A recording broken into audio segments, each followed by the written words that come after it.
Welcome to Tapestry Feminine Collective Podcast. Join us as we weave a new legacy of feminine leadership with voices from visionary women around the world. I'm your host, Arlia Hoffman.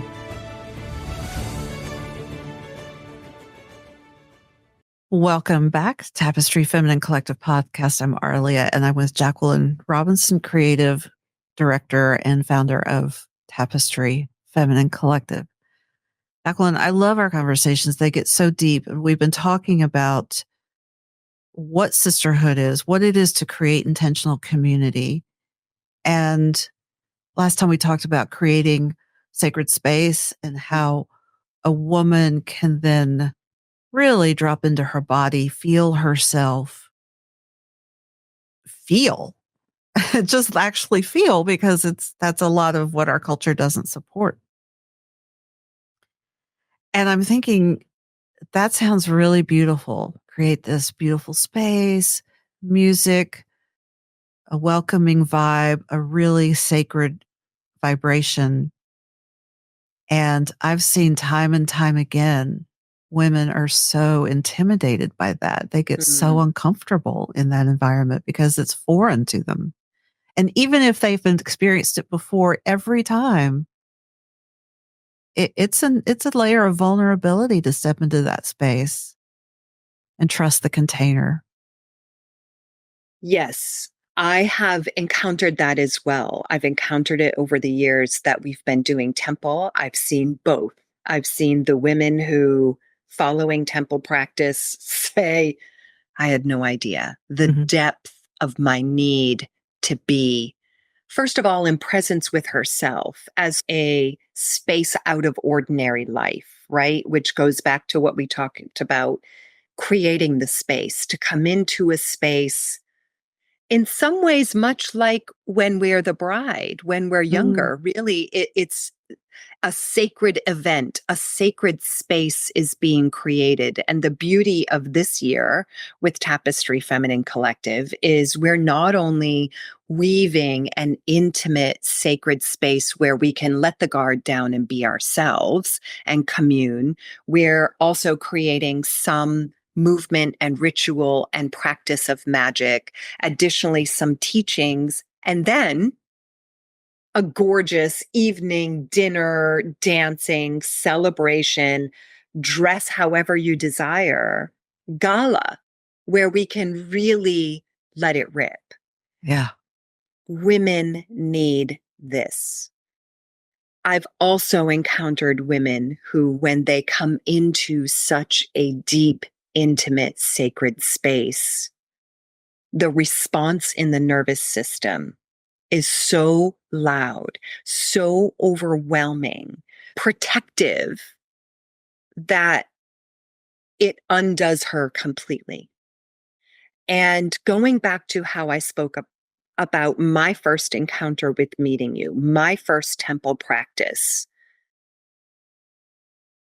the depth of the emotion that I felt in the meeting you and immediately not understanding on a human cognitive level, but at a deeper space within my woman, knowing I know this woman, I belong here.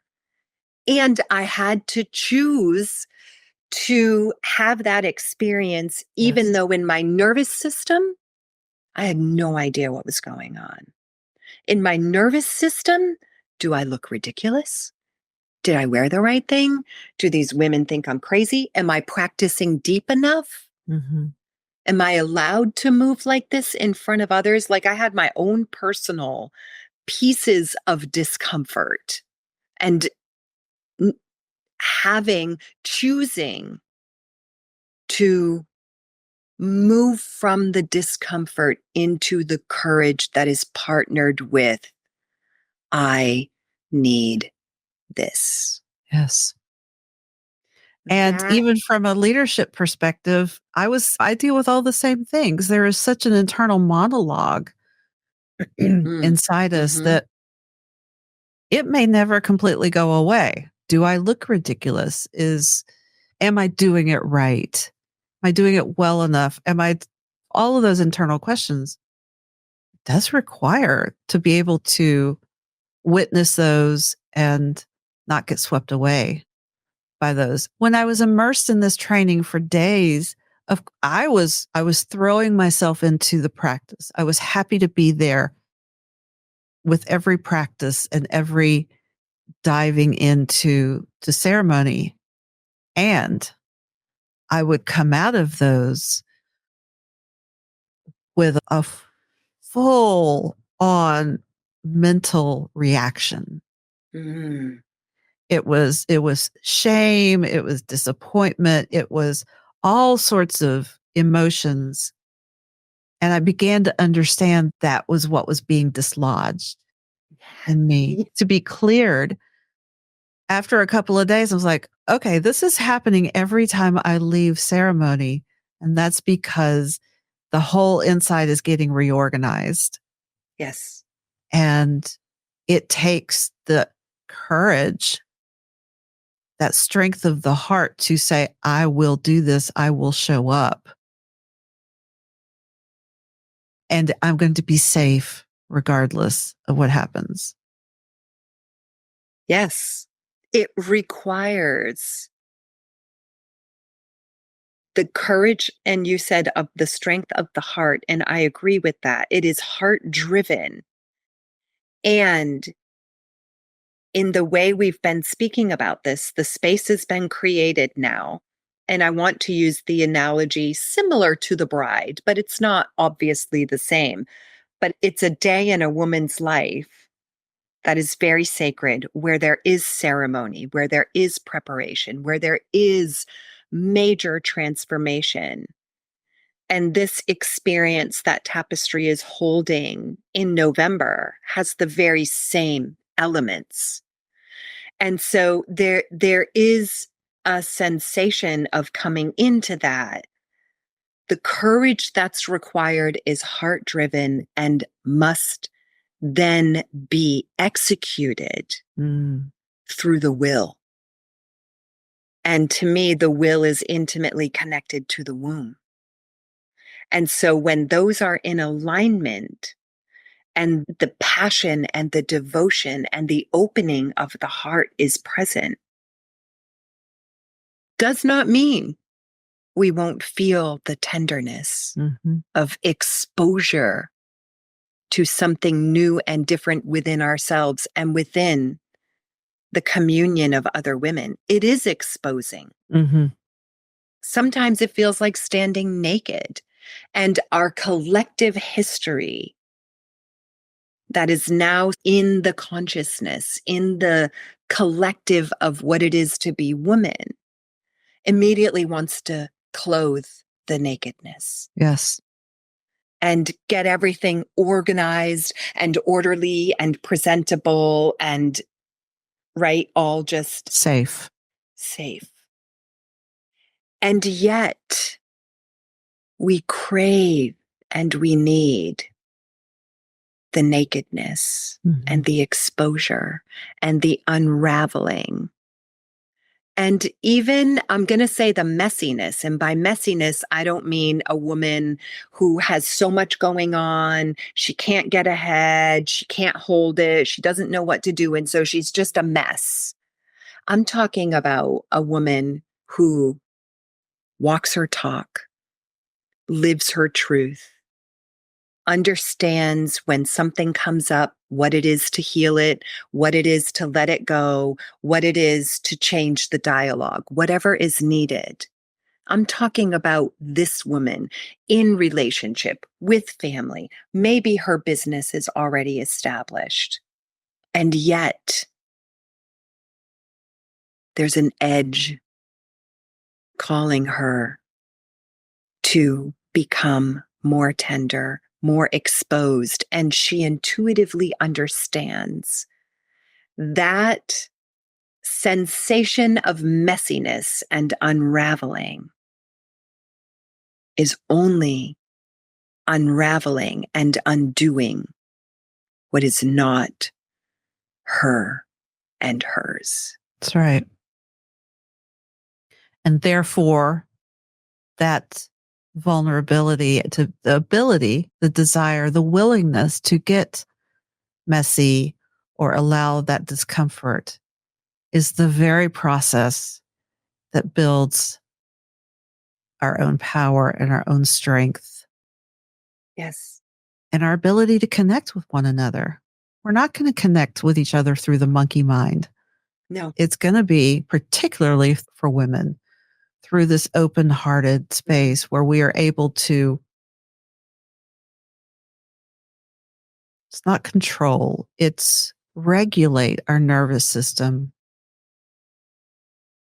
to be able to hear ourselves, to open and be able to give and receive with other women. Yes, and I even will take it a step further that I feel for the kind of woman we're talking about, for whom this experience is created. Her nervous system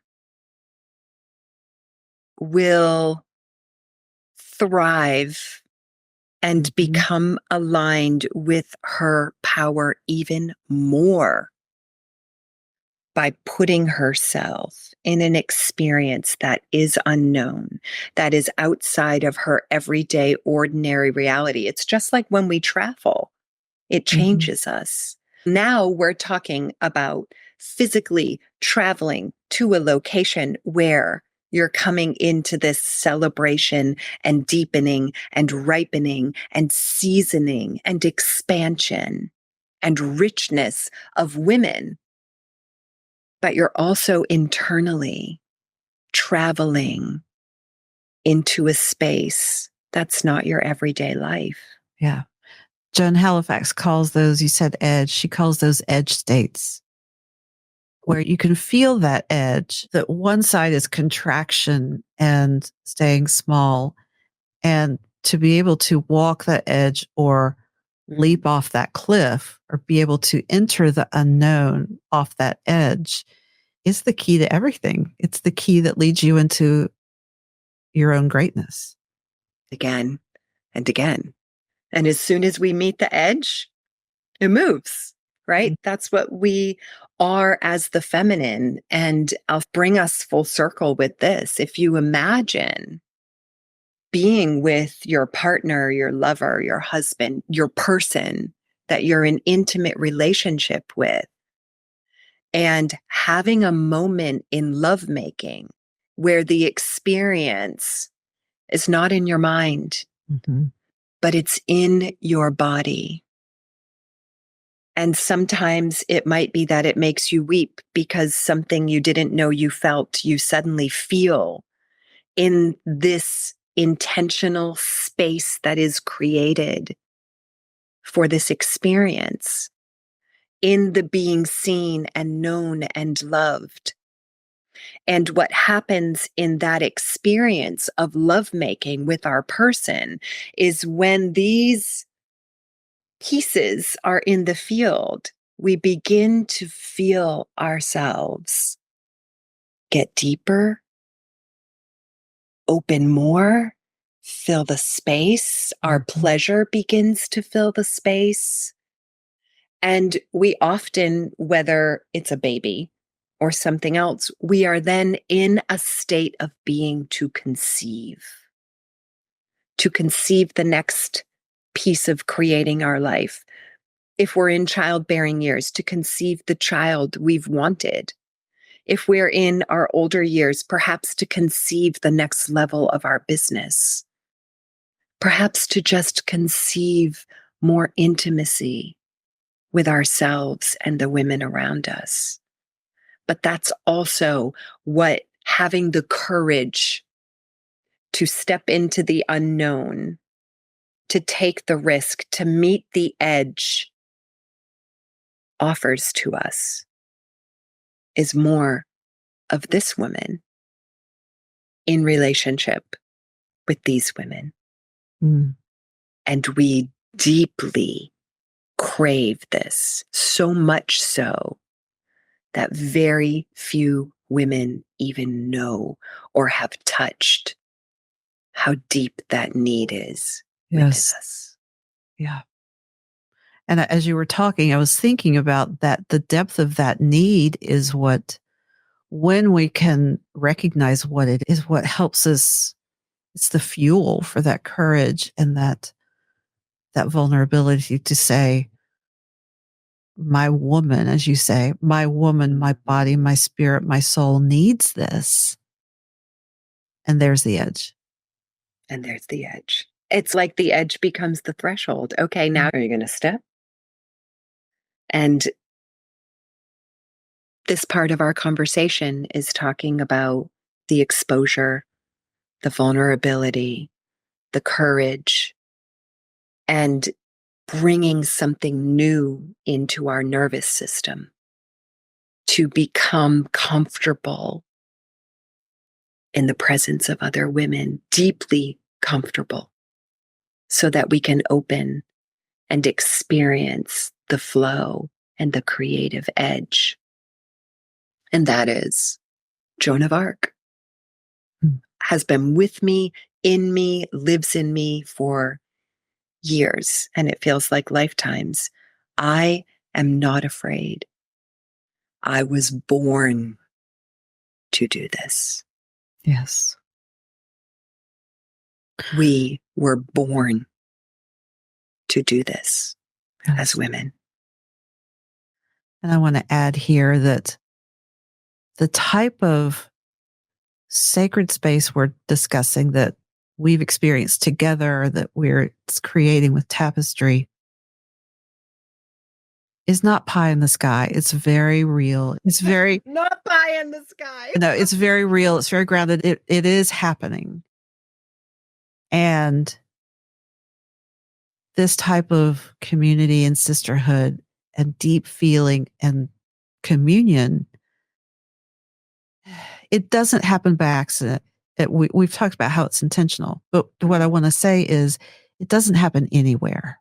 That's it right. can happen anywhere, but really for us to be our most open, for us to be able to be willing to go over that edge, the willing to say, yes, I want to create the sacred space and embrace this vulnerability and commune with these women and be in community.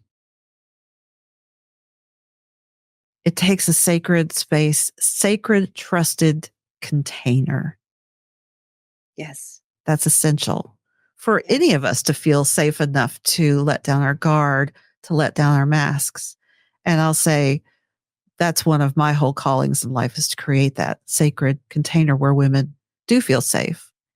And another container is Tapestry, where you can be absolutely sure that the container created is integrous, loving, beautiful, sacred, and only for the highest expression of who we are. Yeah. I think that's important to say, because you can go to any sort of spiritual gathering and you don't know what you're going to get. And we have lived that. And I also know that beyond a shadow of a doubt, or I wouldn't be here, that's what Tapestry has created and is creating. Yes. Thank you, Jacqueline. I think next time we're going to talk about the impact this type of gathering has on women. Ooh. Great. I'll see you there. That. Yes. Thank you. Thank you for joining us. Visit tapestryfemininecollective.com for more information about events and all our podcast episodes. We'll see you soon.